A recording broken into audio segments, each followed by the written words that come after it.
시간입니다. 옛날 옛적에 석가모니 부처님 당시의 일입니다. 우리 석가모니 부처님께서 사위국, 기수국, 고도곤에 머무실 때 이야기라고 합니다. 그 성에 굉장히 큰 부자가 있었다고 합니다.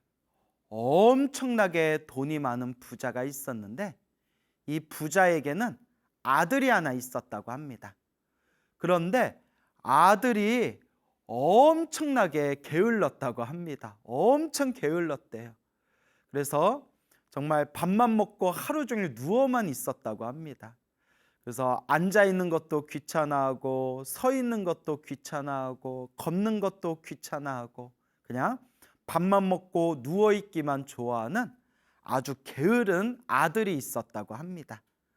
그런데 이 아들이 게으르기는 엄청 게을렀는데 머리는 또 엄청 좋았다고 합니다. 그래서 항상 누워서 피둥피둥 게으름 피우면서 항상 빈둥빈둥 누워 있었지만 책 읽는 소리를 딱 들으면 한 번 듣는 순간 그 책을 모조리 외워버릴 정도로 아주 총명했다고 합니다. 이 게으르지만 아주 머리가 총명한 이 게으른 이 아들의 이름이 바로 난타였다고 합니다. 난타. 근데 우리 부처님 경전에 보면 난타 혹은 난다라는 이름이 굉장히 많습니다. 그래서 비슷비슷한 이름들이 많아요. 그래서 이 난타라는 이름을 가진 아주 게으르고 하지만 또 머리는 엄청 좋은 이 남자가 있었다고 합니다. 그 돈이 엄청 많은 부자인 아버지가 문득 이런 생각을 일으킵니다. 내 아들 녀석이, 내 아들인 이 난타가 게으르기는 엄청 게으르지만 머리는 똑똑하니까 좀 잘만 가르치면 앞으로 또 좋은 인물이 될 수 있을 거다.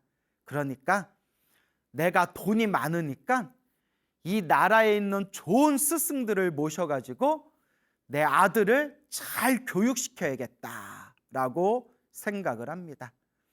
그래서 이 부자는 자신의 아들을 위해서, 아들을 공부시키기 위해서 그 나라에서 가장 유명한 6명의 스승들을 집안에 모십니다. 그 6명의 스승이 부처님 당시에 아주 유명했던 6명의 종교인 육사외도라고 불렸던 6명의 스승들을 집에 초빙했다고 합니다. 육사외도 6명의 이제 외도라는 것은 불교 외의 다른 종교를 외도라고 부릅니다. 그러니까 바깥 외자, 그러니까 바깥의 도이다. 불교가 안의 도이라면 우리 거니까 우리 안의 가르침이라면 불교 외의 가르침을 외도라고 불렀습니다. 그래서 부처님 당시에는 육사외도해서 불교 외에 6명의 종교인들이 활동하던 그런 아주 대표적인 6명의 스승들이 만든 그런 어떤 그들만의 어떤 종교가 있었나 봅니다. 그래서 육사외도, 이 6명의 스승들, 6명의 선생님들을 모셔와서 아들을 이제 공부시키려고 하는데 이 아들놈이 뭐 스승님이 오든 말든 선생님이 오든 말든 누워있는 자리에서 꼼짝도 안 하고 일어나지도 않고 뭐 그저 인사도 올리지 않고 전혀 마음을 쓰지를 않았다고 합니다. 그럼 뭐 어떡해요? 6명의 그 유명한 선생님들, 스승들을 모셔가지고 아들을 교육시키려고 했지만 아들이 전혀 들어먹지를 않는 겁니다. 오든가 말든가 그냥 침대에 누워가지고 일어날 줄을 모르는 겁니다. 그래서 도저히 뭐 교육이 이루어지지 않고 뭐 도저히 수업이 이루어지지를 않으니까 이 부자였던 이 아버지가 근심걱정에 휩싸여서 저 인간을 어떡하나, 저놈을 어떡하나. 내 아들놈이지만 저거 확 때려 죽일 수도 없고 저놈을 어떡하나 하고 겉정근심에 휩싸여서 큰 고민에 빠지게 됩니다. 그때 기원정사 기수급 고도건에 계셨던 석가모니 부처님께서 이 모든 상황을 다 꿰뚫어 보십니다. 그래서 우리가 부처님의 경전에 보면 부처님께서는 대자대비한 그런 마음으로 하루에 6번, 그래서 이걸 육시라고 불러요. 6대. 그래서 낮에 3대, 저녁에 3대. 그래서 하루에 6번, 하루에 6대. 이 6대에 대자대비한 마음을 펼치셔서 신통의 그물을 세상에 들이우신다고 합니다. 신통력의 그물.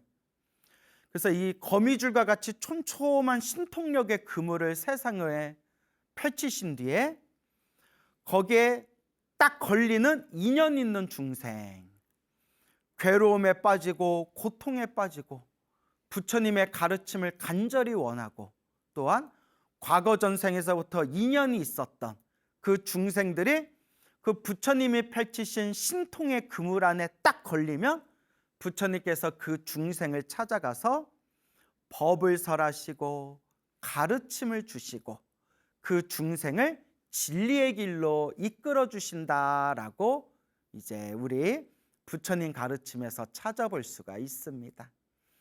그와 같이 석가모니 부처님께서도 그날 당신이 대자대비한 마음으로 신통의 그물을 펼치셔서 마땅히 구제할 수 있는, 제도할 수 있는, 인연이 있는 그런 중생이 어디에 있는가 살펴보시다가 그때 딱 부처님의 신통의 그물 안에 그 부잣집의 그 아들 게으름뱅이 난타라는 그런 남자가 부처님의 신통의 그물 안에 딱 걸리게 됩니다.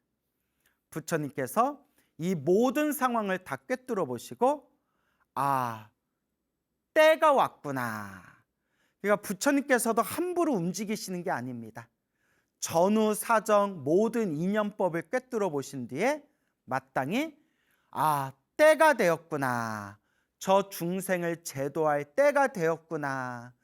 그 시절 인연이 무르익었음을 꿰뚫어 보시고 부처님께서 제자분들과 함께 이제 그 부자가 있는 집에 찾아가시게 됩니다. 그리고 부처님께서 침대에 누워있는 게으름뱅이 난타를 딱 만나시게 됩니다. 그런데 놀랍게도 어떤 사람이 찾아와도 침대에서 일어날 줄 모르던 이 난타가 부처님을 멀리서 보는 순간 아, 부처님이시구나 하고 그 자리에서 벌떡 일어나서 예를 갖추고 부처님이 가까이 오시니 부처님 발 아래 예배하고 절을 올리고 한쪽으로 공경히 그렇게 앉아서 부처님의 가르침에 귀를 기울였다고 합니다. 세상 어떤 사람이 찾아와도 침대에서 일어나서 인사할 줄 모르던 이 싸가지 없고 이 게으름뱅이였던 이 난타가 멀리서 그냥 부처님이 오시는 걸 그냥 보는 것만으로도 그 자리에서 벌떡 일어나서 부처님께 가까이 가서 부처님 발 아래 절을 올리고 한쪽에 공손한 자세로 앉아서 부처님께 가르침을 청해 듣는 겁니다. 왜 그럴까요? 물론 표면적으로 겉으로 볼 때에는 위대하신 부처님의 위신력을 보고 거룩한 부처님의 모습을 보는 것만으로도 난타가 마음에 느낀 바가 있어서 그렇게 부처님 앞에서 예를 갖추고 부처님께 절을 올리고 부처님 가르침에 귀를 기울였다 라고도 표현할 수 있겠지만 난타가 근본적으로 성근이 있는 거예요. 착할선, 뿌리근. 착한 뿌리가 있기 때문에 부처님을 보는 순간 마음에서 그 착한 뿌리의 에너지가 밀려오면서 부처님께 예를 갖추고 절을 하고 부처님 가르침에 귀를 기울이게 되는 겁니다. 그래서 성근이 없는 사람, 착할선 뿌리 익은 착한 뿌리가 없고, 또한 업장이 두꺼운 사람들은 살아계신 부처님을 봐도 강아지가 닭보도 쳐다보듯이 합니다. 그러니까 아무런 감동을 느끼지도 못하고 뭐 부처님이 있거나 말거나 부처님이 법을 설하거나 말거나 아무 관심이 없는 겁니다. 우리가 이것을 성근이 없다, 복이 없다, 업장이 두껍다, 업보가 참 무겁다라고 말을 하는 것입니다. 그런데 우리 불자들은 그래도 과거 전생에 지은 한 가닥 복들이 있어서, 이 착한 뿌리가 있어서 비록 살아계신 부처님을 뵙지는 못하지만 아직 부처님의 법이 남아있고 부처님의 가르침이 살아있는 시대에 우리가 이렇게 사람으로 태어나서 부처님 법을 만나고 부처님 법을 닦을 수가 있으니 바로 우리가 성근이 있다, 착할선 뿌리 익은, 우리가 참 착한 뿌리가 있는 존재들이다 라고 늘 마음으로 감사합니다, 감사합니다, 다행입니다, 다행입니다, 이번 생 사람으로 태어나 부처님 법 만나서 감사하고 다행입니다 라는 마음을 늘 되새기고 되새기면서 우리가 이번 생 이 소중한 부처님의 법을 잘 닦아야 합니다. 꾸준히 잘 닦아야 합니다. 자, 그래서 이 게으름뱅이 난타가 그렇게 게으르고 그렇게 윗사람을 향한 공경심도 부족했던 사람이지만 그래도 전생에 착한 뿌리가 있었는지 부처님을 배웁는 순간 부처님에 향한 공경심을 일으키게 됩니다. 그때 부처님께서 난타를 위해서 법을 설하십니다. 게으르고 나태한 이 나쁜 업보에 대해서 꾸짖으시고 마땅히 우리가 부지런히 복을 짓고 선업을 짓고 공덕을 닦아야 된다, 수행하고 정진해야 된다라는 법을 설하십니다. 그 자리에서 난타가 엄청난 감동과 기쁨을 느끼고 그동안 게으르게 살았던 자기 자신을 아주 통절하게 반성하게 됩니다. 이것도 역시 착한 뿌리, 성근이 있었기 때문에 부처님 법문을 듣는 순간 스스로를 반성할 줄 알고 부처님 가르침에 대해서 공경하는 마음을 낼 수가 있는 겁니다. 이와 같이 우리 난다가 부처님의 가르침을 진심으로 받아들이면서 마음으로 뉘우치고 있었을 때 부처님께서 난다의 마음을, 이 난타의 마음을 꿰뚫어 보시고는 부처님께서 신통의 힘으로 전단나무로 만든 지팡이를 선물로 난타에게 그 지팡이를 부처님께서 주십니다. 그리고 부처님께서 이와 같이 말씀하십니다. 늘 정진을 하면서 조금이라도 정성스러운 마음으로 성심껏 이 지팡이를 땅바닥에 탕 하고 치면 맑고 깨끗한 기분 좋은 소리가 들릴 것이고 그 순간에 땅에 묻혀있는 보물들이 보이게 될 것이다 라고 부처님께서 그런 묘한 마법의 지팡이, 신통의 지팡이를 이제 난타에게 선물로 주십니다. 아유, 나도 좀 주시지. 저는 아무것도 안 주시고. 자, 웃자고 한 말이고. 그 난타가 이제 그 지팡이를 딱 받아서 땅에다 지팡이를 탕 하고 치면 어디선가 맑고 깨끗하고 기분 좋은 즐거운 소리가 울리면서 순식간에 땅에 묻혀있는 보물들이 보이는 겁니다. 그때 난타가 워낙 머리가 좋지 않습니까? 워낙에 뭐 좀 게을렀던 사람이지만 타고나기를 머리가 아주 좋은 사람이었거든요. 문득 이런 생각을 일으킵니다. 내가 조금만 정성스러운 마음으로 이 지팡이를 두드리기만 하더라도 이와 같은 보물들을 얻을 수가 있는데, 하물며 내가 몸과 마음으로 온 힘을 써서 최선을 다해서 정성껏 내가 노력한다면 얼마나 더 많은 무궁무진한 이익을 얻겠느냐.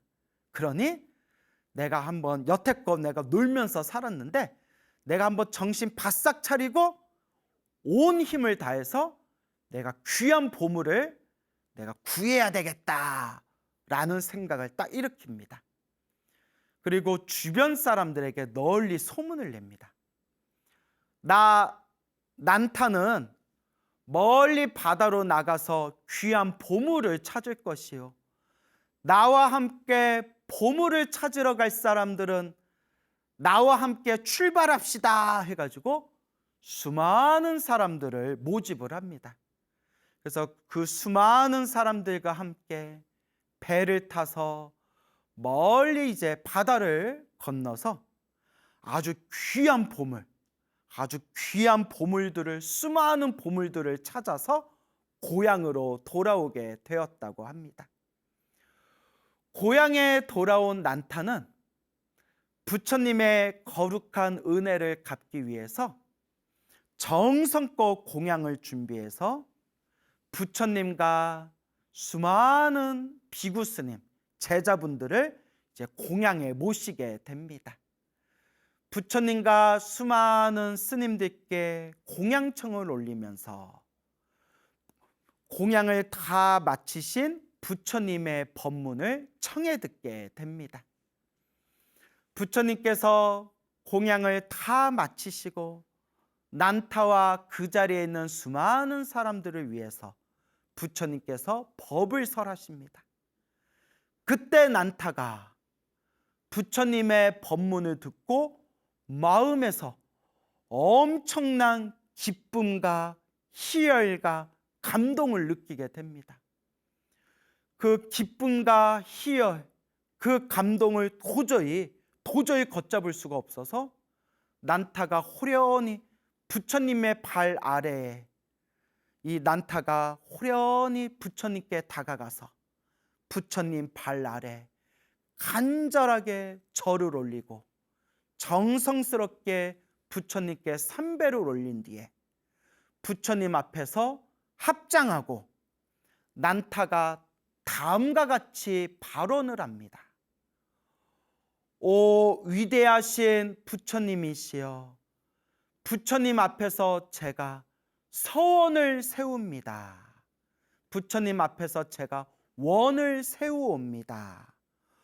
거룩하신 부처님, 제가 오늘 정성껏 올린 이 공양의 성근 공덕으로 오늘 부처님과 부처님의 거룩한 제자분들께 제가 오늘 정성껏 올린 이 공양의 성근 공덕으로 머나먼 미래 세상에 반드시 눈이 어두운 자는 밝은 눈을 얻게 하고, 의지할 곳이 없는 자들은 의지할 곳을 얻게 하고, 보호받지 못하는 자들은 보호를 받게 하고, 해탈을 얻지 못한 자들은 해탈을 얻게 하고, 평온을 얻지 못한 자들은 평온을 얻게 하고, 열반에 이르지 못한 자들은 반드시 열반에 이르게 하겠습니다. 부디 저의 서원이 이루어지이다 라고 부처님 발 아래에서 난타가 이와 같은 위대한 서원을 세우게 되니 바로 이것을 보리심이라고 부릅니다. 여러분, 보리심, 우리가 흔히 안욕따라 삼맥 삼보리심, 보리심, 완전한 깨달음을 얻고 모든 중생을 다 제도하겠다, 모든 중생을 이 고통에서, 이 괴로움에서 모든 중생을 구제하겠다라는 보살의 원력을 보리심이라고 부릅니다. 이와 같이 난타가 부처님 발 아래에서 이와 같이 위대한 서원, 보리심을 발하게 됩니다. 그때 부처님께서 착하다 착하다 칭찬하실 때 부처님의 입안에서 5가지 갈래 환한 광명이 부처님 입안에서 뿜어져 나오고, 그 광명이 3겹으로 부처님의 몸을 감싼 뒤에 그 광명이 부처님의 정수리 안으로 다시 쑥 들어갔다고 합니다. 경전에 나오는 말씀입니다. 이와 같이 부처님께서 환한 미소를 지으시니까 옆에 있던 아난 스님이 부처님께 여쭈어 봅니다. 부처님, 어떤 이유로 그와 같이 환한 미소를 지으십니까? 그때 석가모니 부처님께서 다음과 같이 말씀하십니다. 아난이여, 저 난타를 보라. 저 난타가 지금 세운 그 서원의 힘으로 저 난타는 수많은 미래 세상, 수많은 그런 미래가 다가오게 되었을 때 그 수많은 미래 세상에 마땅히 부처가 되어 성불하게 되리니 그때 정진력 부처님이라 부르리라 라고 부처님께서 환한 미소로 칭찬하시게 됩니다. 그때 그 자리에 있었던 수많은 사람들이 다 함께 찬탄하고 다 함께 기뻐하였다라는 그런 말씀이 전해지고 있습니다. 이와 같이 게으름뱅이였던 난타가 부처님을 만나게 되고, 또한 부처님의 가피 아래 엄청난 큰 보물과 이익을 얻게 되고, 공경하는 마음으로 부처님과 대중 스님들께 공양을 올린 뒤에 부처님의 설법을 듣고 엄청난 기쁨과 희열을 느끼면서 부처님 앞에서 모든 중생을 구제하겠다는 보리심을 일으키게 됩니다. 그리고 부처님께서 그 난타의 보리심을 찬탄하시면서 보라, 저 난타는 미래 세상에 반드시 성불하게 되리니 정진력 부처님이라 부르리라 라고 말씀하시게 됩니다. 이와 같이 게으름뱅이 난타가 그 한 생각 잘, 그 자신의 업의 습관을 잘 바꿔서, 자기 한 생각을 잘 바꿔서 이와 같이 부처님 발 아래에서 그대는 미래 세상에 성불하게 되리라, 부처가 되리라, 그와 같이 수기를 받으신 내용이 되겠습니다. 또 2번째 이야기입니다. 석가모니 부처님께서 사위고 기수고 고도권 기원정사 계실 때의 이야기라고 합니다. 그때 성에 어느 상인이 있었는데, 이 장사를 하는 이 상인이 500명의 사람들과 함께 배를 타고 바다에 건너서 보물을 구하고자 하다가 배가 폭풍우에 휩쓸려서 완전히 배가 부셔지고 하마터면 목숨을 잃을 뻔할 정도로 크나큰 고난을 당하게 됩니다. 이 상인이 집으로 가까스로 돌아온 뒤에 귀신들을 모셔놓고 귀신들에게 제사를 올리고 귀신들에게 공양을 올리고 귀신들한테 수없이 기도를 하면서 이번에 바다로 건너게 되었을 때 큰 보물을 얻고 무사히 집으로 돌아오게 해주십시오라고 귀신들에게 소원을 빕니다. 그리고 또 수많은 사람들을 데리고 배를 타고 바다로 건넜지만 또 배가 박살이 나고 수많은 사람들의 목숨을 잃고 이 상인도 가까스로 겨우 목숨만 부지한 채 고향으로 돌아오게 됩니다. 아, 귀신들한테 백날 기도해봤자 아무 소용이 없구나. 그럴 때 문득 이 상인이 이런 생각을 합니다. 이 세상에 부처님이라는 분이 출현하셨다고 하는데 이 부처님께서는 완전한 깨달음을 얻으시고 널리 중생들을 구제해 주시고 널리 중생들을 보호해 주신다고 하는데, 만약 내가 이번에 바다에 또 나가서 큰 보물을 얻어서 집으로 무사히 돌아올 수 있다면 내가 얻은 보물의 반을 부처님께 공양 올리리라 라고 서원을 세웁니다. 예, 그러니까 이렇게 참 이야기하다 보니까 참 욕심이 많아요, 이 상인이. 그러니까 하다 안 되니까, 그래, 내가 부처님을 믿고 의지하겠다, 대신 바다에서 보물을 가져오면 내가 이 보물의 반을 부처님께 공양 올리겠다 라고 그런 약간 욕심이 섞인 그런 부처님을 향한 믿음을 일으키게 됩니다. 부처님을 향한 믿음이지만 좀 욕심이 섞인 탁한 믿음이죠. 그런데 뭐 우리 중생들이 거의 그러지 않습니까? 뭐 우리 대부분 절에 다니는 이유가 나 잘 되게 해주세요, 우리 가족 잘 되게 해주세요. 대부분은 그런 개인적인 소원 성취 때문에 대부분이 절에 다니지 않습니까? 하지만 그런 믿음이 탁한 믿음이라 하더라도 그런 믿음조차도 소중하다고 합니다. 왜냐? 개인적인 소원 성취를 위한 탁한 믿음이라 하더라도 결국 그 믿음이 부처님과 인연을 맺게 되고, 부처님과 인연을 맺게 되면 부처님과 맺은 그 인연의 공덕으로 그 중생도 언젠가는 미래 세상에 깨달음을 얻을 수 있게 된다. 그래서 법화경 같은 경전에서도 자세히 나오지 않습니까? 그래서 다시 수많은 사람들을 모집해서 배를 타고 다시 바다를 건너게 됩니다. 그리고 바다를 건너면서 하염없이 부처님을 향해서 기도하고 마음으로 부처님을 간절하게 부처님을 부르면서 염불을 합니다. 그리고 정말 부처님의 기도발이 통했는지 바다에서 어마어마한 큰 보물을 찾아서 무사히 이제 집으로 돌아오게 됩니다. 그러니까 드디어 성공을 한 거예요.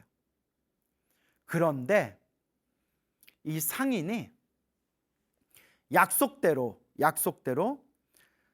자기가 가져온 보물의 반을 부처님께 공양 올려야 되겠다라고 약속을 지키려고 하니까 막 배가 아픈 거예요.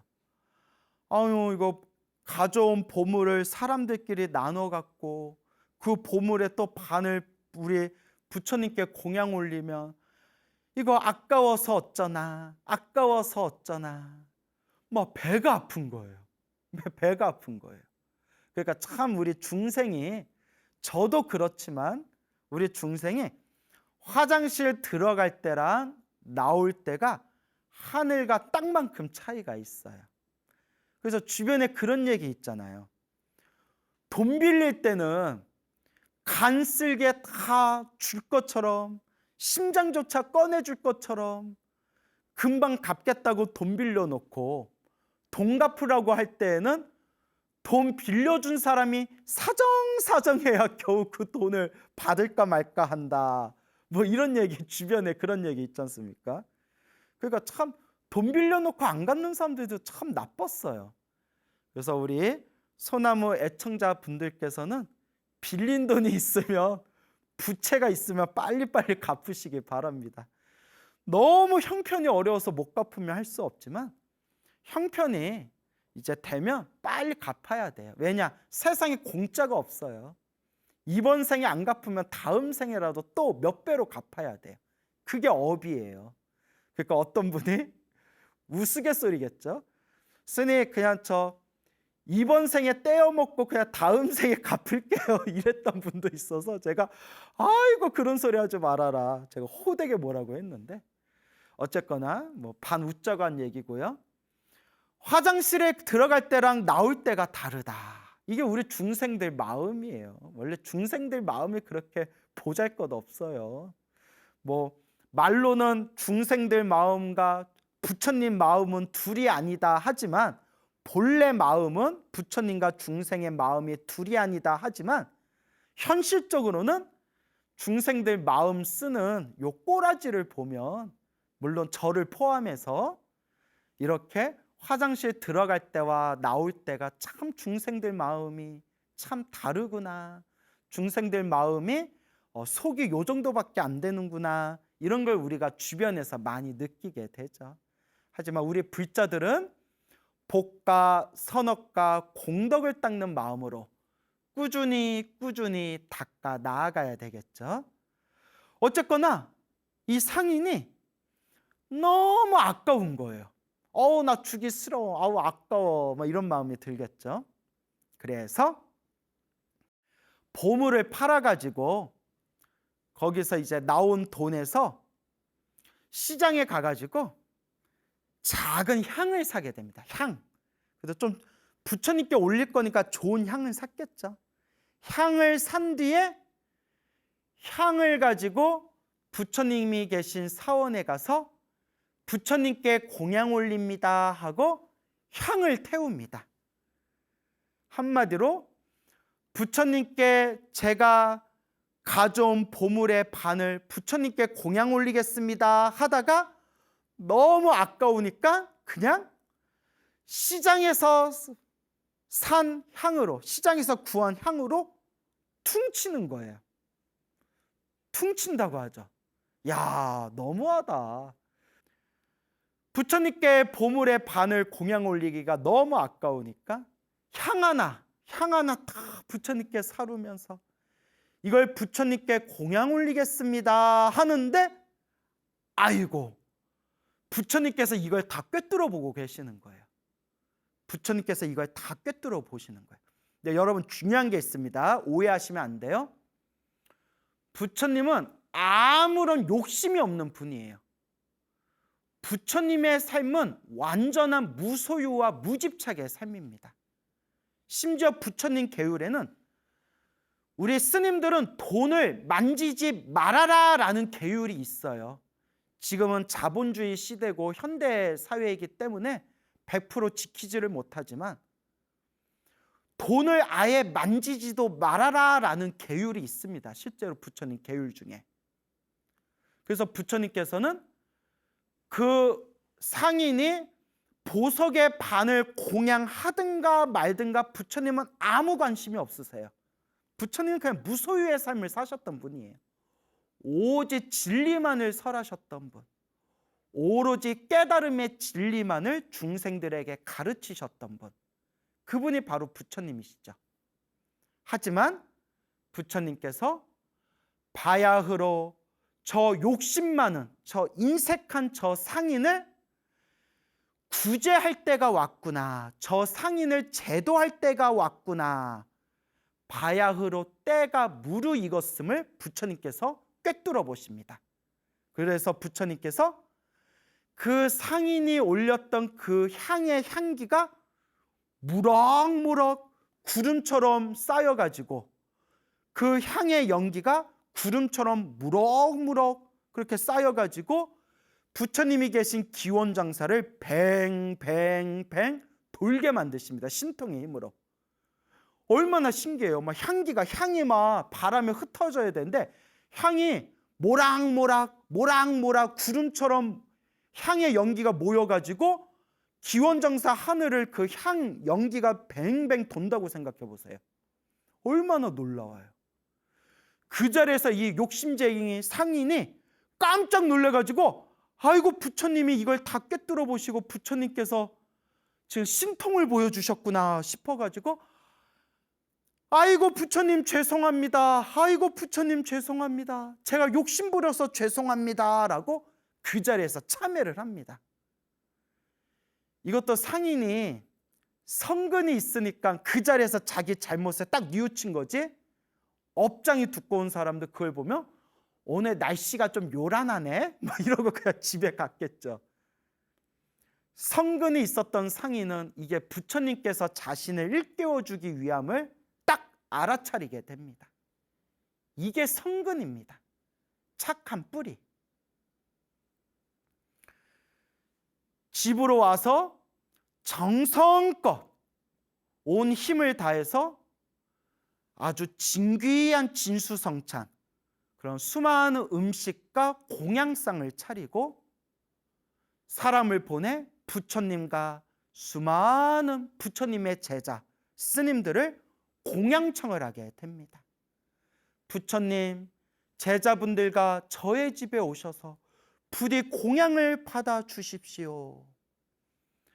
부처님께서 수많은 제자들과 함께 그 상인이 있는 집에 가서 그 공양을 받아 드시고, 그리고 공양을 마치시고 난 뒤에 그 상인을 위해서 법을 설하십니다. 부처님의 설법을 듣고 상인의 마음에 크나큰 기쁨과 희열과 감동을 느끼게 됩니다. 그때 상인이 자기의 마음속에서 우러러 나오는 이 기쁨과 희열과 이 감동을 그대로 가슴에 품고 부처님의 발 아래에 다가가 부처님께 정성껏 절을 올리고 부처님을 향해서 간절하게 두 손 모아 합장하면서 이와 같이 발언을 합니다. 거룩하신 부처님 세존이시여, 오늘 제가 정성껏 부처님과 스님들께 공양을 올린 이 공덕이 있다면 오늘 이 공양의 성근 공덕으로 제가 미래 세상에 반드시 눈이 어두운 자들은 밝은 눈을 얻게 하고 의지할 곳이 없는 자들은 의지할 곳을 얻게 하고 보호받지 못하는 자들은 보호를 받게 하고 해탈을 얻지 못한 자들은 해탈을 얻게 하고 평온하지 못한 자들은 평온을 얻게 하고 열반에 이르지 못한 자들은 모두 다 열반을 얻게끔 하겠습니다. 저의 서원이 이루어지다 라고 보리심을 일으키게 됩니다.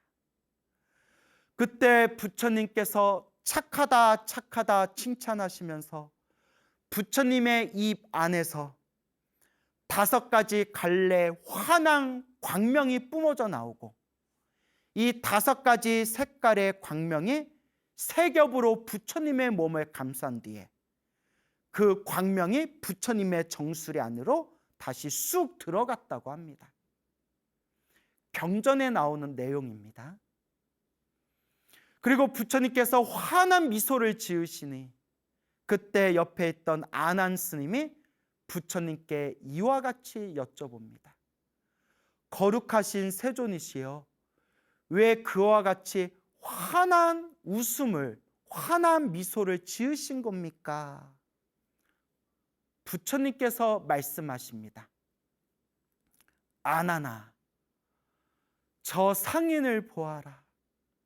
저 상인이 저렇게 보리심을 일으킨 공덕으로 미래 세상 모든 중생 반드시 제도하고 구제하겠다라고 저 위대한 저 보리심을 일으킨 저 공덕으로 저 상인은 수없는 미래 세상에 반드시 성불하게 되리니, 반드시 부처가 되리니 그때 그 이름을 보성 부처님이라 부르리라 라고 부처님께서 미래 세상에 성불하게 될 것이다 수기를 내려주시니 그 자리에 있던 모든 사람들이 다 함께 찬탄하고 기뻐하였다고 합니다. 오늘 소나무 이야기에서 게으름뱅이 난타와 욕심 많고 인색했던 그 상인이 머나먼 미래 세상에 정진역이라는 부처가 될 것이다. 그리고 머나먼 미래 세상에 보성이란 부처님이 될 것이다 라고 수기를 내려주신 이 이야기를 여러분들께 전해드렸습니다. 네, 여러분 명심해야 될 게 있습니다. 이번 생에 살아있는 부처님을 만나서 살아있는 부처님께서 그대들은 미래 세상에 성불하게 되리라, 미래 세상에 무슨 부처님이라고 불리리라 라고 수기를 내려주실 때, 이번 생에 그런 수기를 받을 수 있는 것은 이미 수없는 과거 전생에서부터 닦고 닦았던 공덕이 있기 때문에, 수많은 과거 전생에서부터 보살행을 닦았기 때문에 이번 생에 살아있는 부처님을 만나서 살아있는 부처님께 수기를 받을 수 있는 것이다 라고 그렇게 경전에서, 그리고 우리 불교 교리에서 설하고 있습니다. 그래서 이 게으름뱅이 난타와 욕심쟁이 상인도 수많은 과거 전생에서부터 보살행을 닦았기 때문에 이번 생에 석가모니 부처님을 만나 그대들은 미래 세상에 정직력 부처님이라고 불리리라, 보성 부처님이라고 불리리라, 미래 세상에 반드시 성불하게 되리라 라고 수기를 받을 수 있었던 겁니다. 이 말인즉슨 이것이 남 얘기가 아니라 지금 이 자리에 있는 우리들도 지금은 탐욕과 성냄과 어리석음과 번뇌망상이 가득한 보잘것없는 중생이라 하더라도 늘 원공법계 재중생 자타일시 성불도 원하옵건대 이 세상에 있는 모든 존재들과 다 함께 나와 남이 일시에 성불하여 지이다. 그러니 그저 꾸준히 묵묵히 내 복과 선업과 공덕을 닦아 나아가면서 꾸준히 부처님의 가르침을 닦고 수행 정진할 뿐입니다.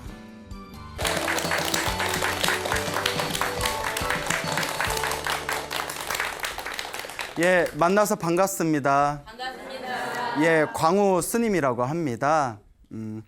저희가 그 오래전에 청년회 법회를 했을 때 그 맺은 그런 이제 법우가 하나가 있습니다.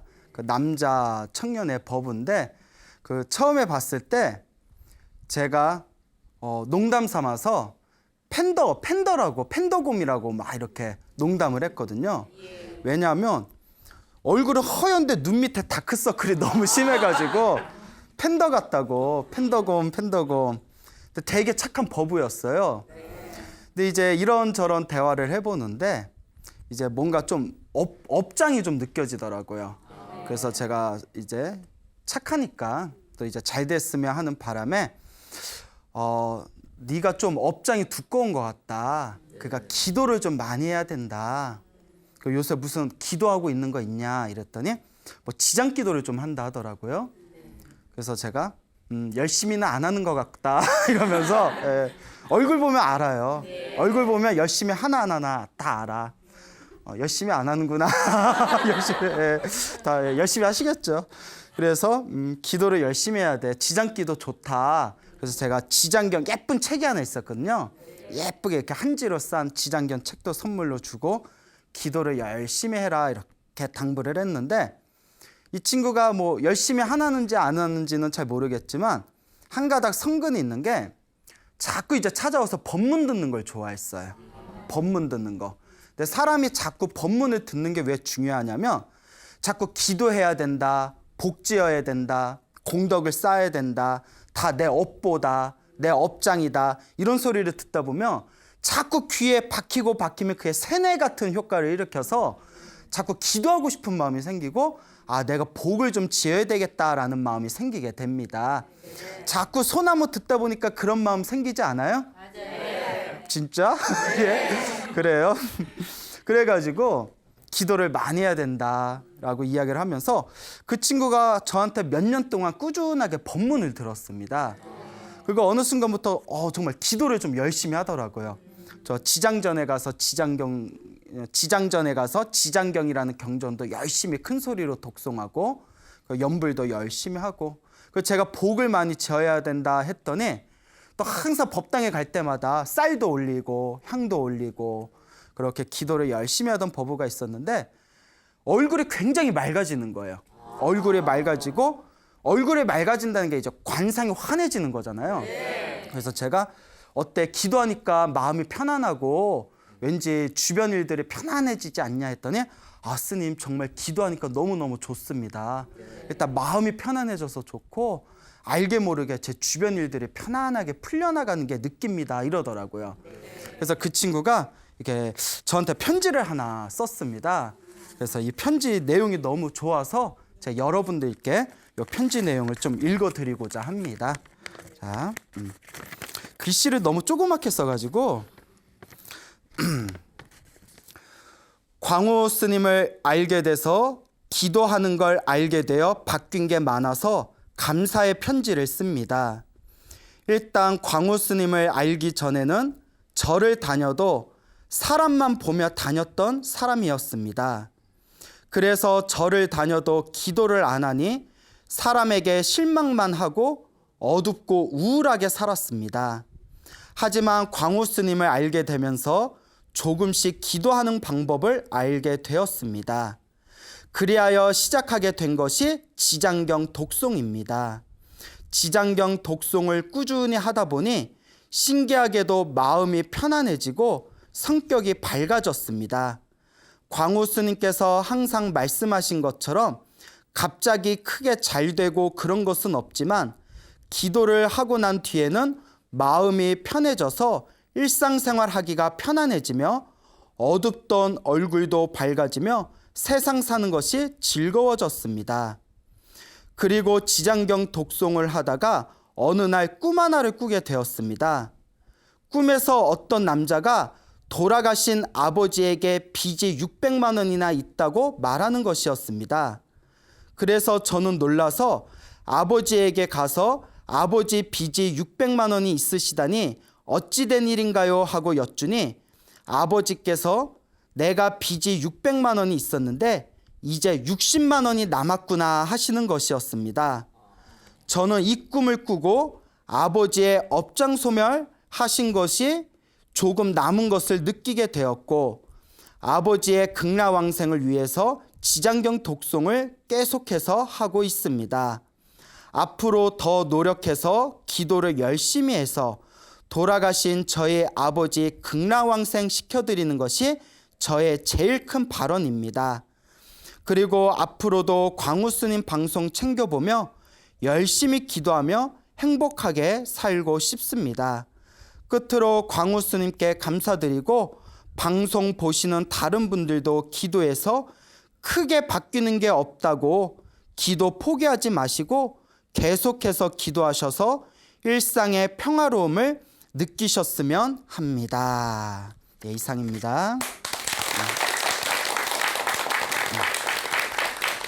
자, 편지 내용이 굉장히 좋았죠? 네. 그래서 우리 이 버부가 지금도 열심히 기도를 하고 있습니다. 그런데 이제 아까 그 편지 내용에서 봤지만 이 버부가 아버지께서 일찍 돌아가셨거든요. 그래서 꿈에 어떤 사람이 너 아버지한테 600만 원 빚이 있다. 그래서 아버지한테 꿈에서입니다. 꿈에서 아버지께, 돌아가신 아버지께 빚이 600만 원이 있었어요 여쭤보니까 이제 60만 원 남았다. 그 꿈을 꾸고 나서 아버지가 살아생전에 업보가 있었는데 600만 원치 업보가 얼마로 바뀌었어요? 예, 그 10배가 소멸된 거죠. 10배 가까이 소멸된 걸 이제 느끼고 앞으로 더 기도 정진해서 이제 아버지를 극락왕생 시켜드리겠다. 이게 가장 큰 발언이다라는 그런 이야기를 제가 듣고 나서 참 효자다. 그렇죠. 예, 이 아버지가 세상을 떠난 뒤에도 아버지에 대한 은혜를 잊지 않고 좋은 곳으로 보내드리겠다라는 마음을 일으킨 것 자체가 정말 참 효심이 있구나라는 생각이 들었습니다. 지장경이라는 경전이 있습니다. 우리가 이제 지장본원경이라고도 불리는데요. 여러분들 관세음보살 들어보셨죠? 네. 지장보살 들어보셨어요? 네. 지장보살이 어떤 분이시죠? 뭐 지장 찍어? 지장보살이 어떤 분이시죠? 지장보살은 지옥에 있는 모든 중생을 구제하겠다고 원력을 세우신 분입니다. 그래서 세상에 있는 모든 중생을 제도할 때까지 나는 결코 성불하지 않겠다. 모든 중생을 다 제도하고 나서 나는 성불하겠다라는 원력을 세우신 보살님이신데요. 너무나 크나큰 원력을 세우신 보살이기 때문에 우리가 대원본존이라고 부릅니다. 뭐라고 부른다고요? 예, 크나큰 원력을 세운 근본이 된 가장 높으신 분이란 뜻입니다. 그래서 대원본존이라고 부르게 되는데요.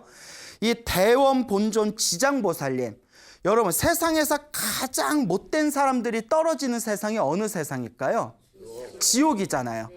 가장 못된 놈들이 살고 있는 곳이 바로 지옥의 세계인데 그 지옥에 있는 그 중생들을 모두 다 제도해서 지옥 세계가 텅텅 비워질 때까지 결코 중생 제도를 멈추지 않겠다고 원력을 세우신 분이 지장보살입니다. 그래서 우리가 이 지장보살님을 우리 불교에서는 가장 뛰어나고 훌륭하신 보살님 중에 한 분으로 추앙하고 신앙하고 있습니다. 이 지장보살님에 대한 이야기가 담겨져 있는 경전이 아까 이야기한 지장경입니다. 그래서 지장본원경이라고도 부르는데요. 옛날부터 이 지장경을 많이 독송하면 굉장히 큰 복을 받는답니다. 업장이 소멸하고 큰 복을 받게 되고, 특히 중국 불교 문화권에서는 돌아가신 분을 우리 불교에서는 영가라고 부르지 않습니까? 그렇죠. 우리가 이제 귀신이라고 안 부르고 영가라고 불러요. 이 돌아가신 영가분들께서 좋은 곳으로 천도되기를 발언하는 마음으로 가장 많이 독송하는 경전 중에 하나가 무슨 경전이다? 지장경입니다. 그래서 여러분들도 한번 이 지장경, 양이 많지 않아요. 그러니까 한글로 된 지장경을 한번 깊이 읽어보시길 바랍니다. 그 지장경에 보면 굉장히 이제 재미난 내용이 많이 나오는데요. 머나먼 과거에, 아주 오래전 과거에 부처님이 한 분 계셨답니다. 여러분, 지금 우리 이 사바세계 불교의 교주이신 부처님이 석가모니 부처님이세요. 그건 다 알고 계시죠?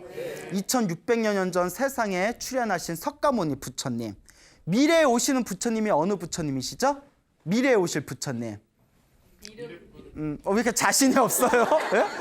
다 아는데 대답 안 하시는 거죠? 예. 여러 번 얘기했잖아요. 그렇죠. 미륵 부처님이지 않습니까? 다 아시죠?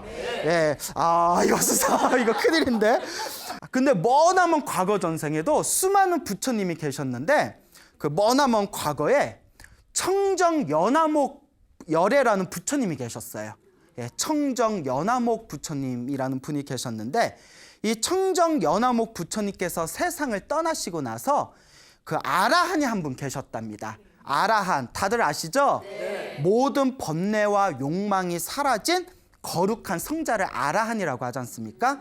그래서 이 청정연화목 열애 부처님께서 세상을 떠나시고 이 아라한께서 중생들을 차례차례대로 제도를 하고 계시던 그런 시대가 있었습니다. 그때 한 여인네가 있었는데 이 여인의 이름이 광목이었어요. 뭐라고요? 광목. 여러분 그 스님들 승복 중에 광목으로 만든 승복이 있는데 그 광목천이라고 하죠. 예, 그 광목하고는 관계없어요. 그 광목이라는 이름을 가진 여인네가 있었습니다. 이 광목이라는 여인네가 이제 복을 짓고 싶어서 음식을 이렇게 잘 음식을 만든 뒤에 그 아라한 스님에게 공양을 올립니다. 아라한 스님에게 딱 공양을 올리니까 그 아라한 스님께서 그 공양을 딱 받으시면서 그래 그대에게 무슨 소원이 있는가라고 이제 질문을 던집니다. 소원이 있느냐? 그러니까 이 광목이라는 여인네가 무슨 소원을 이야기하냐면 저의 어머니가 얼마 전에 세상을 떠나셨는데 좋은 곳으로 천도되어지기를 바랍니다. 그런데 다만 저희 어머니께서 지금 이 세상을 떠나셔서 어느 곳에 태어났는지 알 수가 없습니다.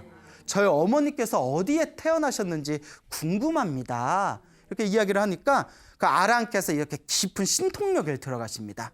깊은 신통에 들어가셔서 그 천안통이라고 하죠. 세상을 훤하게 보는 천안통으로 요 광목에 이 어머니가 죽어서 어디에 떨어졌는가 하고 싹 살펴봤더니 지옥에 떨어져 있는 거예요. 지옥에 떨어져서 험한 고통을 받고 있는 겁니다. 여러분 지옥에 떨어본 적 있어요? 전생에 다 떨어져 봤어요.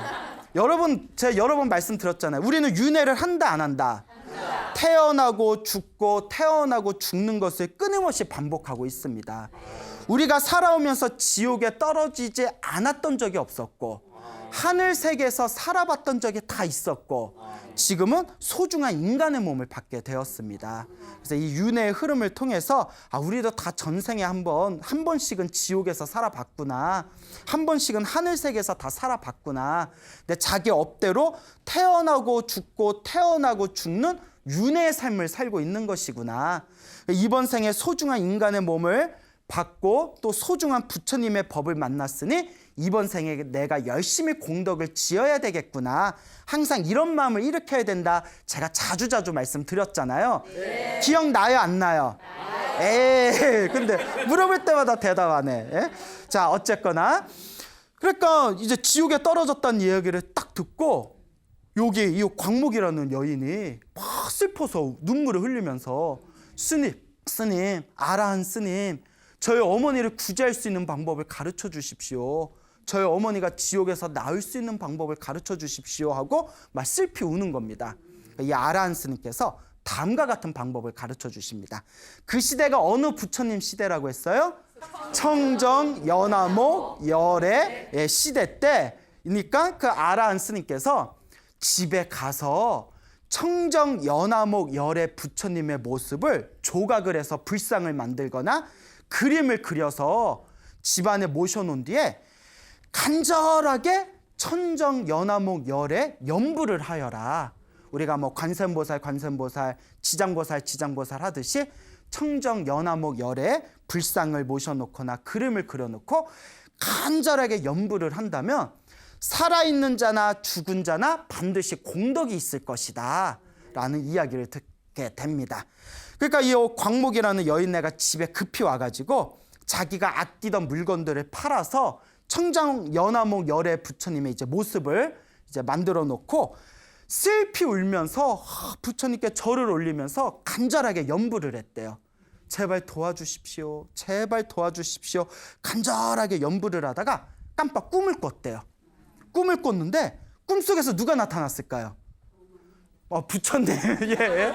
아까부터 타이밍이 안 맞아요. 예, 그래요? 예. 엄마는 어디 있다고요? 예, 지옥에 있으니까. 누구를 간절히 불렀죠? 예, 청정 연화목 열애를 간절히 부르니까 꿈에서 환한 황금빛 부처님이 나타나신 거예요. 환한 그 황금빛 부처님이 나타나시더니 걱정하지 말아라. 얼마 후에 너의 어머니가 너의 집에 태어나게 될 것이다 라는 꿈을 꾸게 됩니다. 그래서 꿈에서 딱 깨고 나서 며칠 지난 뒤에 집안에서 일을 하고 있는 여종 있잖아요. 한 여종이 아이를 낳게 됩니다. 아이를 낳게 돼요. 아이를 낳고 나서 며칠이 지났는데 그 여종이 낳은 그 아기가 갑자기 광목을 보더니 내가 네 애미다 이러는 거예요. 말을 빨리 배웠어. 예? 영재야, 영재. 내가 네 뭐다? 애미다. 내가 네 엄마다 이러는 거예요. 애기가. 예. 너무 깊이 생각하지 마세요. 예. 그러니까 내가 네 엄마다. 그리고 광목이 깜짝 놀라니까 어떻게 된 겁니까? 하니까 애기가 하는 말이 내가 전생에 업보, 내가 전생에 죄업을 많이 지어서 지옥에 떨어져서 태어나고 죽고 태어나고 죽는 것을 반복하면서 지옥에서 빠져나올 수가 없었다. 근데 너의 덕택으로 내가 이렇게 사람의 몸을 받게 되었다. 그런데 하도 죄업이 두꺼워서 사람으로 태어나도 이렇게 미천한 몸으로 태어났다. 그 옛날에는 노예제도 이런 있었을 거 아니에요? 신분 계급이 있었는데 사람으로 태어나도 미천한 몸으로 태어났고 내가 업보가 두꺼워서 13살이 되면 내 수명이 다한다. 13살이 다해서 수명이 다하면 남아있는 업보가 있어서 다시 나쁜 곳에 떨어지게 된다. 나를 구제할 방법이 없겠느냐 이러는 거예요. 그 광목이 막 슬피 울면서 어머니 도대체 전생에 무슨 업보를 그렇게 많이 저질렀습니까? 하니까 요 아기가 하는 말이 요 중요합니다. 잘 들으세요. 살생을 많이 했고 살아있는 생명을 많이 죽였고 평소에 불법을 비방했다. 평소에 부처님의 가르침을 비방했다. 이게 아주 지옥에 떨어지는 무서운 업보라는 거예요. 무엇을 많이 했고? 살생을 많이 했고 또 무엇을 많이 했다? 예, 불법을 많이 비방하였다. 여러분 부처님 법 비방해요? 안 해요? 안 하죠. 절대 농담으로라도 하면 안 됩니다. 여러분 살생해요? 안 해요? 모기 죽여요? 안 죽여요? 죽여요. 저 뒤에서 죽여요 막 이러는데 바로. 예. 자 어쨌거나 살아있는 생명을 많이 죽이고 그리고 부처님의 가르침을 많이 비방하였다. 그 업보 때문에 이렇게 무서운 고통을 당하는 것이다. 그러니까 이 광목이 지옥에 떨어지면 그 고통이 얼마나 큽니까? 라고 물어보니까 그 아기가 하는 말이 이루 다 말할 수가 없다. 100년, 1000년 동안 지옥의 고통을 말한다 하더라도 이루 다 말할 수가 없다 하니까 광목이 막 찢어지는 느낌이 들면서 가슴이 막 찢어지는 마음이 들면서 엉엉 울면서 하늘 우러러 다음과 같이 발언합니다. 뭐라고 발언하냐? 이게 되게 중요한 거예요. 부처님, 제발 저의 어머니를 구제해 주십시오. 저의 어머니를 구제해 주신다면 제가 오늘 지금 이 순간부터 모든 중생들을 제도하겠습니다. 지옥, 악귀, 축생, 괴로운 세상에 떨어진 모든 중생을 영원히 그 괴로운 세상에서 벗어나도록 하겠습니다. 제가 모든 중생들을 다 제도할 테니 부디 저의 어머니를 구제해 주십시오. 모든 중생들을 다 성불하게 한 뒤에 저는 마지막에 비로소 정각을 이루겠습니다. 비로소 깨달음을 이루겠습니다. 여기서 대원본존 지장보살의 원력이 여기서 생긴 거예요. 모든 중생을 다 성불시킨 뒤에 내가 마지막에 성불하겠습니다. 그때 하늘에서 꽝 거리면서 하늘에서 부처님 음성소리가 들립니다. 착하고 착하다.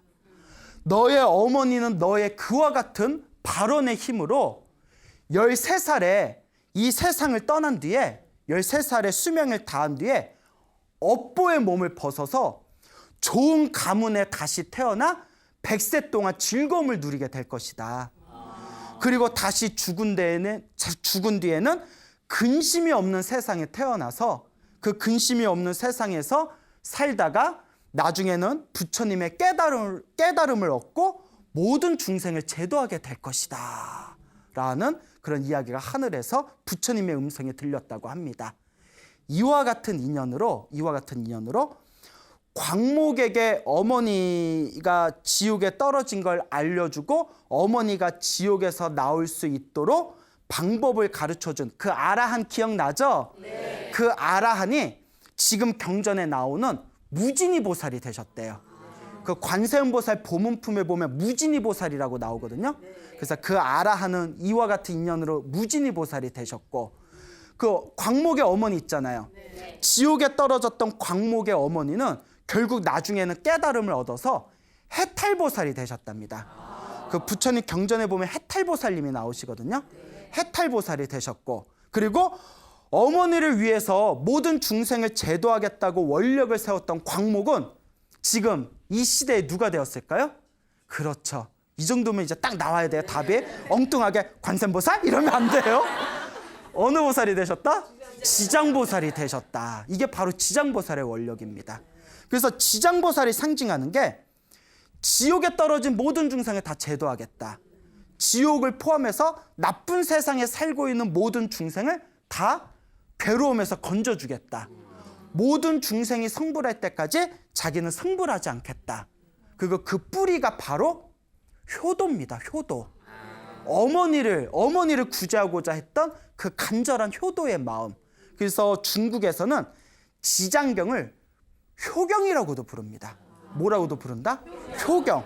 불교적인 효경이라는 거예요. 근데 이게 중요한 게 있습니다.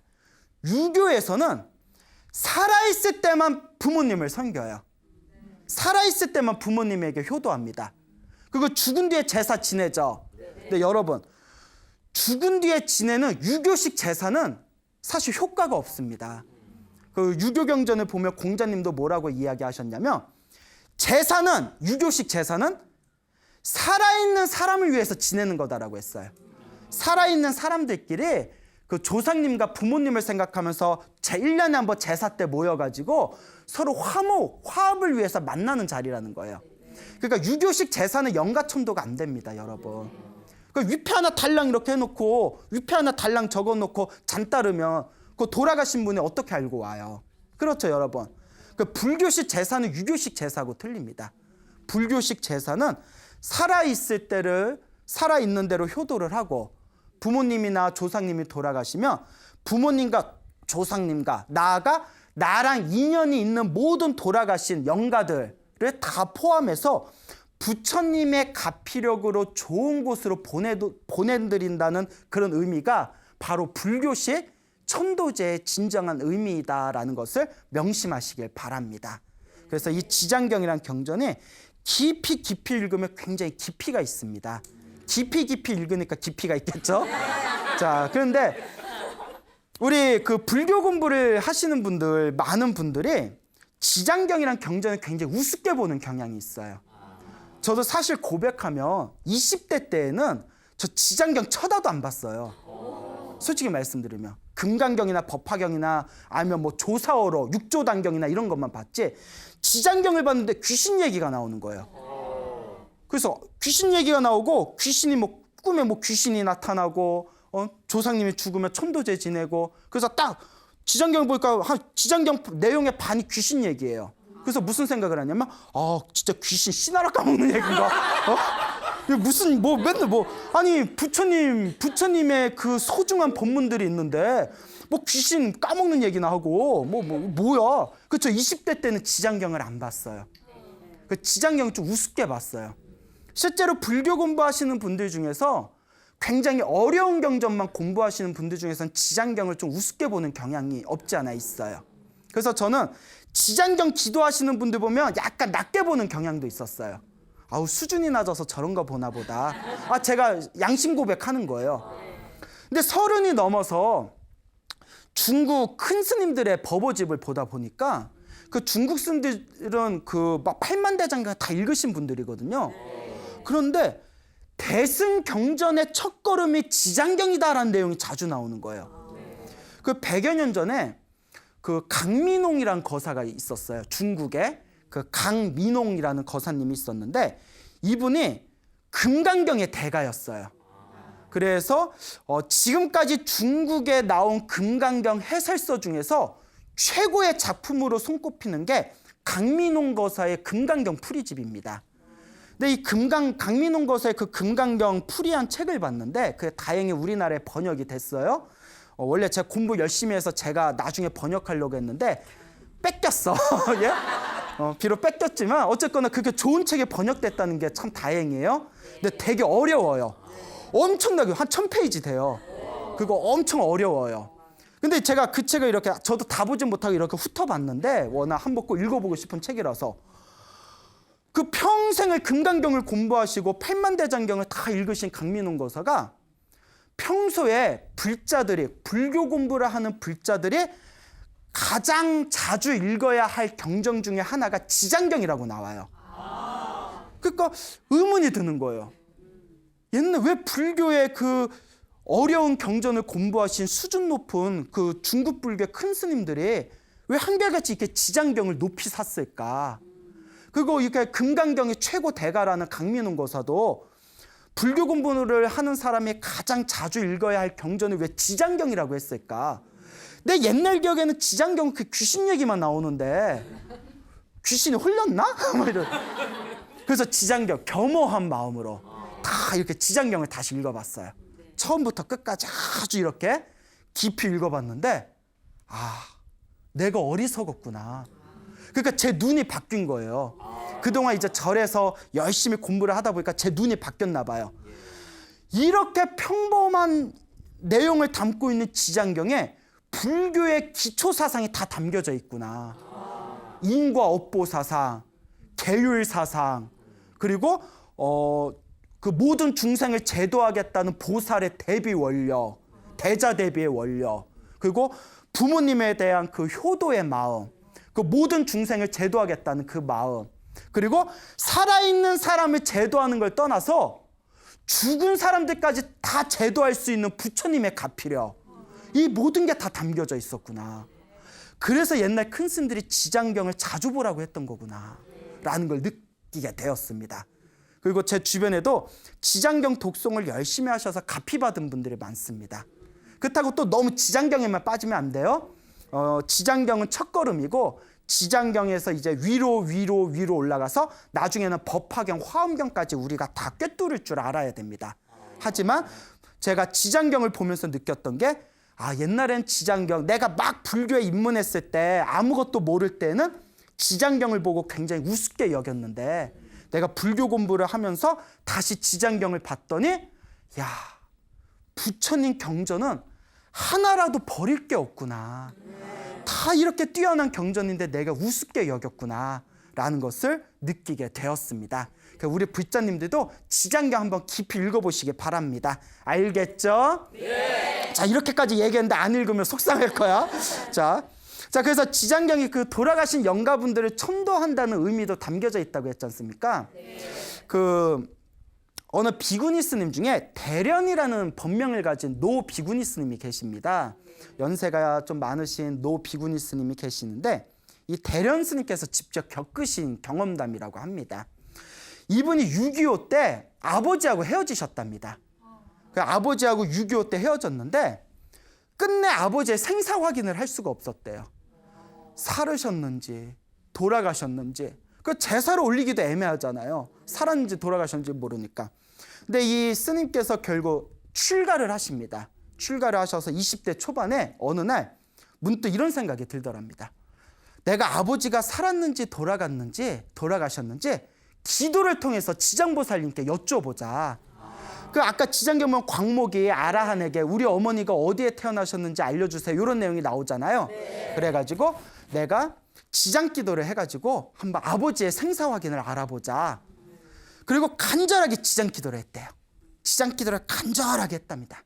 간절하게 지장기도를 했는데 어느 날 같이 절에서 살고 있는 어느 스님 꿈에 이상한 그런 꿈을 꾸게 됩니다.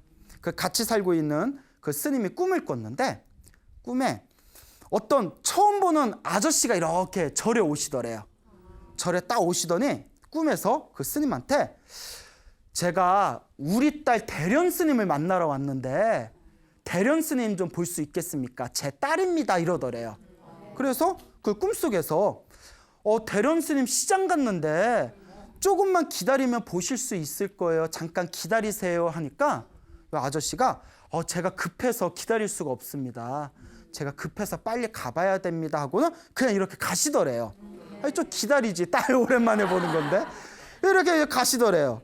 그래서 가시네 하고 그 스님이 문 밖에서 이렇게 봤는데 그 아저씨가 걸을 때마다 발밑에서 연꽃이 올라오더래요. 그 연꽃을 밟고 이렇게 가는 꿈을 꾸셨대요. 이야기를 딱 듣는 순간 대련 스님이 지장보살님이 보여주셨구나. 그러니까 연꽃을 밟고 갔다는 게 불교에서는 돌아가실 때 이제 연꽃을 타고 가십니다, 이런 표현들이 있거든요. 제사 지낼 때. 살으셨다 돌아가셨다 연꽃 밟고 가셨으니까. 근데 어디 활활 불타는 곳에 가신 게 아니라 연꽃을 발로 밟고 살뿐살뿐 가셨으니까 좋은 곳에 가셨구나, 나쁜 곳에 가셨구나. 연꽃을 따라서 좋은 곳에 가셨구나. 우리 아버지가 천도가 잘 되셨구나 라는 그런 꿈을 꾸시고 마음을 놓아버리셨다고 합니다. 자, 너무나 감동적이죠? 네. 이런 얘기를 들으면 정말 귀신이 있을까요, 없을까요? 있어요? 네. 봤어요? 안 봤는데 막 있다 그래. 있을까요, 없을까요? 내가 귀신 얘기해 줄까? 내가 귀신 얘기 하나 해야 될까요? 네. 싫어요? 싫으면 나가고. 예? 자, 재밌어요. 저하고 친한 친구가 실제로 겪었던 일이에요. 예, 실화입니다, 실화. 제 친한 도반이 있는데 이 도반이 20년 전에 경주에 오래된 아주 유명한 그 사찰에 근데 좀 조그만 사찰이에요. 아주 오래된 유명한 사찰에서 행자 생활을 했어요. 그 스님 되기 전에 행자 생활 하잖아요. 근데 사찰이 오래된 고찰이긴 한데 사찰이 좀 작아가지고 자기는 그때 방이 없어서 이렇게 절 한켠에 만들어 놓은 조리식 건물에서 지냈대요.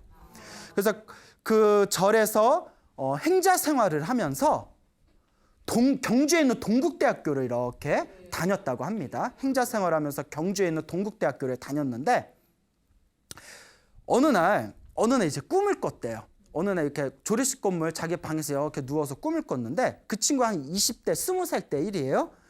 이렇게 꿈을 꾸다가 꿈에 자기가 그 분수대 있잖아요. 분수대 아시죠? 네. 물이 나오는 분수대에 이렇게 앉아있는 꿈을 꿨대요. 분수대에 이렇게 앉아있는데 눈앞에 보이는 모든 세상이 하얗더래요. 그냥 새하얗더래요. 하나도 그 뭐가 없이 하얀데 수많은 사람들이 왔다 갔다 하더래요. 수많은 사람들이 왔다 갔다 하는데 다들 하얀 옷을 입고 있더래요. 그러니까 새하얀 세상에서 하얀 옷을 입고 왔다 갔다 하는데 저쪽 멀리서 남자 하나 여자 하나가 이렇게 하얀 옷을 입고 서 있더래요. 근데 딱 느낌이 결혼한 부부처럼 보이더래요. 결혼한 딱 신혼부부처럼 보이는 남녀 하나가 다 이렇게 하얀 옷을 입고 서 있는데 문제가 하얀 세상에 모든 사람들이 하얀 옷을 입고 있는데 그 두 명만 얼굴이 새까맣더래요. 그러니까 소름 끼쳐서 얼굴이 새까맣더래요. 어때? 나 말하면서도 소름 끼쳐. 예? 괜히 얘기했나? 그래서 왜 저 사람들은 얼굴이 저렇게 새까맣지? 하고 이렇게 그냥 아무 생각 없이 보고 있는데 멀리서 눈이 딱 마주쳤대요. 두 명이랑. 눈이 딱 마주친 순간 자기를 인지하는 느낌이 들더래요. 그리고 눈이 딱 마주쳐서 그 친구가 분수대에 앉아가지고 하고 있는데 갑자기 그 두 사람이 남녀 두 사람이 펑펑펑 하면서 앞으로 쫙 밀려오더래요. 카메라로 줌인한 것처럼. 두 명이 코앞으로 확 밀려오니까 놀래가지고 뒤로 넘어졌대요. 그리고 분수 안으로 빠졌대요. 풍덩하고 분수 안으로 딱 빠졌는데 그때 꿈에서 딱 깼답니다. 꿈에서 딱 깼는데 깨서 숨을 막 또 온몸에 땀에 젖어가지고 하고 있는데 갑자기 자명종이 땡 하고 들리더래요. 그래서 제가 친구한테 물어봤어요. 몇 번 쳤어? 했더니 모르겠대요. 기억이 안 난대요. 하여튼 자명종 소리가 땡. 자, 그런데 하다가 순간 온몸에 소름이 확 돋으면서 내 방에 자명종 시계가 없는데? 그리고 자명종 시계 있는데 소리가 들리는데 딱 쳐다보니까 창문에 여자가 이렇게 쳐다보고 있더래요. 그리고 악 하고 또 잠에서 깼대요. 꿈을 두 번 꾼 거예요. 이중 꿈을 꾼 거예요. 그리고 꿈을 꾸고 나서 돌아버리는 줄 알았대요. 너무 생생해서. 오늘 이제 잠 다 잤다? 예? 자, 그래서 그날 아침에 이제 공양을 했대요. 그 어리 나가가지고. 근데 그 밥 먹는데 그 입맛도 없는 거예요. 얼마나 무섭겠어요. 그래서 이제 밥을 먹다가 그 공양조 보살님한테 꿈 얘기를 했대요. 보살님, 나 살다 별 이상한 꿈을 다 꿨다고. 이런 꿈 처음이라고. 근데 보살님이 갑자기 어머나 이러더래요. 스님, 스님이 아니라 행자님, 치였어 이러는 거예요. 치였어. 뭐가 치여요? 가끔 이럴 때가 있대. 이럴 때 가장 절에서 기가 약한 사람이 가끔씩 그렇게 치인데 그럴 때는 큰 스님 옆에서 자야 되는데 이러더래요. 무슨 말이에요? 했더니 그러니까 그게 어제 꿈을 꾼 거잖아요. 오늘 새벽에. 그러니까 내 도반이 잠을 잤던 그날 낮에 학교 갔고 없었던 그날 낮에 반혼제가 들어왔대요. 반혼제는 장례식이 끝나고 나서 위패하고 사진을 절에다 모셔놓고 49제 하는 그걸 반혼제라고 하거든요. 혼을 부른다라는 뜻이에요. 그날 반원제가 신혼부부가 신혼여행 가다 교통사고 나서 둘 다 죽었대요. 그러니까 그 신혼부부 반원제 한 날 그 꿈을 꿨던 거예요. 무섭죠? 네. 아유, 쌤통. 나만 무서운 줄 알았네. 자, 그래요. 그러니까 이러면 귀신이 없다는 얘기 못 하겠죠? 그래서 제 친구가 저한테 직접 얘기해 준 거예요. 네? 야, 그래서 하지만 여러분, 걱정하지 마십시오. 우리에겐 누가 있다? 지장보살님이 있다. 부처님이 계시고 관세음보살이고 지장보살님이 있다. 그럴 때는 두려워하거나 무서워하지 마시고 무엇을 하시면 된다? 예, 염불 하시면 돼요. 간절하게 염불하면 불보살님이 우리를 지켜주십니다. 알겠죠? 네. 자, 이와 같이 그 부처님의 이 가피, 보살님의 가피는 살아있는 사람을 포함해서 산자나 죽은 자나 그 모든 이들에게 공덕을 가져다 줍니다. 그래서 이 지장보살님은 지옥에 있는 중생들을 제도하는 분이다라고 말씀드렸죠? 네. 그래서 옛날부터 이 지장보살님께서 중생들을 제도하는 이야기가 굉장히 많습니다. 그 중국 당나라 시대 때 왕명관이라는 성을 가진 남자가 있었습니다. 이 왕시성을 가진 남자가 있었는데 겉으로는 불교 신자인데 굉장히 그 언행이 거칠었대요. 그러니까 일종의 양아치였나 봐요. 양아치. 그 절에 다니는 양아치. 왜요? 양아치란 표현 있잖아요. 예, 그러니까 건달 같은 양아치. 근데 어느 날 이 왕시성을 가진 이 남자가 왕명관이라는 이 사람이 죽었어요. 죽어서 이제 저승사자가 어이 가자 하고 끌고 가는데 이제 염라대왕이 있는 곳 앞에까지 문에 딱 도착합니다. 그때 옆에 이렇게 스님이 한 분 이렇게 있더래요.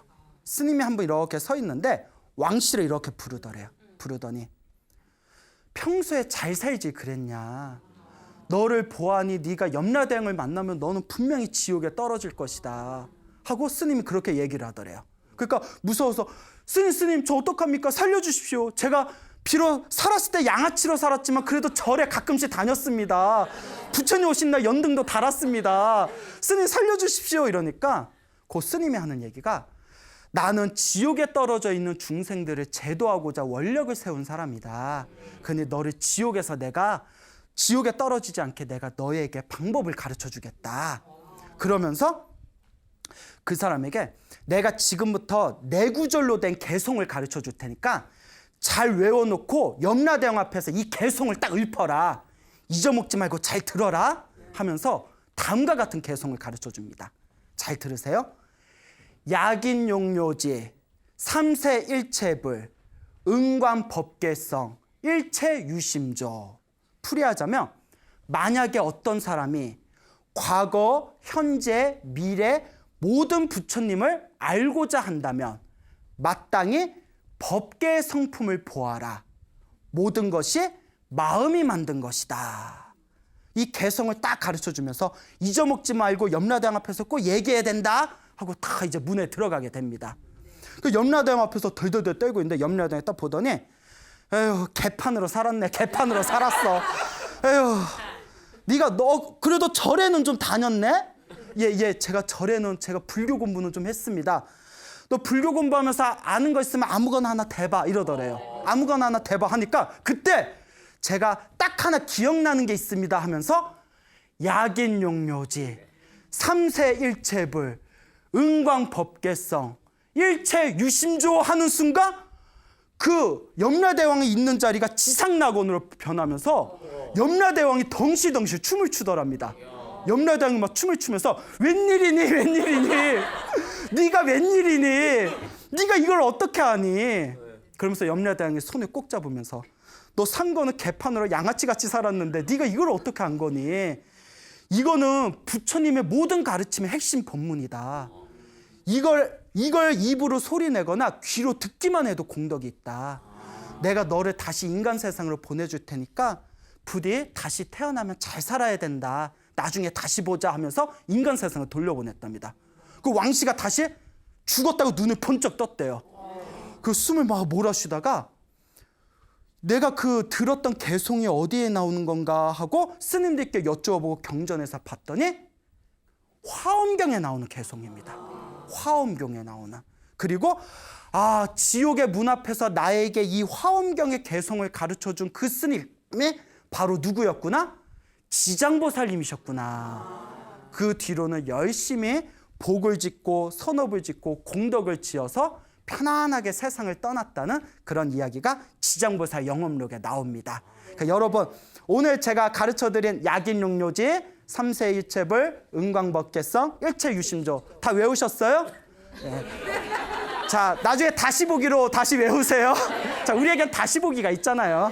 자, 이걸 잘 외웠다가 나중에 죽어서 염라대왕이 너 뭐 아는 거 있니? 할 때 당당하게 얘기하시기 바랍니다. 근데 이야기했는데 염라대왕이 그게 뭐 이러더라도 예, 너무나 노여거나 광우스에 원망하지 마시기 바랍니다. 자, 어쨌거나 이와 같이 지장보살님의 위대한 위심력은 중생대를 제도합니다. 산자와 죽은 자 모든 이들에게 공덕을 주는 게 바로 지장보살의 원력이고 불보살님의 값입니다. 그러니까 여러분, 기도 열심히 하시기 바랍니다. 여러분, 행복해지고 싶습니까? 네. 행복한 삶을 창조하고 싶습니까? 네. 복을 지으십시오. 선업을 지으십시오. 공덕을 쌓으십시오. 복과 선업과 공덕의 힘이 여러분들을 진정한 행복의 길로 이끌어 줄 것입니다. 여기서 마치겠습니다. 소중한 나 무한행복.